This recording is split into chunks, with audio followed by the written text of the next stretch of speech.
Қайырлы күн, достар. Бүгін сіздерге ачучук салатын жасалу жолын көрсететін боламын. Ол үшін бізге осындай 3 қызанақ және 1 пияз қажет болады. Қызанағымызды жақсылап жуып, тазартып аламыз.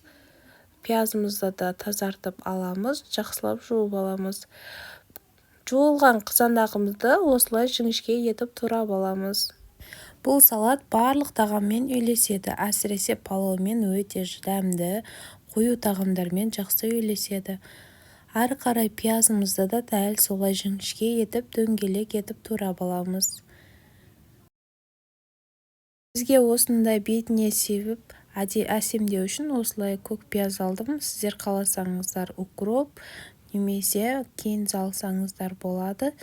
Қалауларыңызша қоссаңыздар болады. Қызанағымызға енді керегінше тұз және қызыл бұрыш және қара бұрыш себіп жақсылап араластырып аламыз. Қаттырақ ащы жасаймын десеңіздер, өздеріңіздің қалауыңызша сепсеңіздер болады. Және үйде осындай зәйтүн майы бар. Зәйтүн майын кішкене қосып жіберемін. Сіздер қаласаңыздар сұйық май қоссаңыздар да болады. Өте дәмді болып шығады сұйық маймен. Жақсылап араластырып аламыз.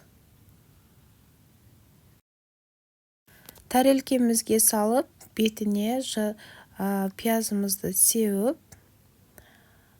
дастарханға тарта берсеңіздер болады. Біздің салатымыз осымен дайын. Сіздерге ұнап жатса лайк басып, тіркеліп алуды ұмытпаңыздар. Сұрақтарыңыз болса комментария қалдырыңыздар. Міндетті түрде жауап беруге тырысамын. Міне біздің оп-оңай тез дайындалатын салатымыз дайын. Сіздерге басқа да рецепті көру үшін менің парақшама өтіңіз.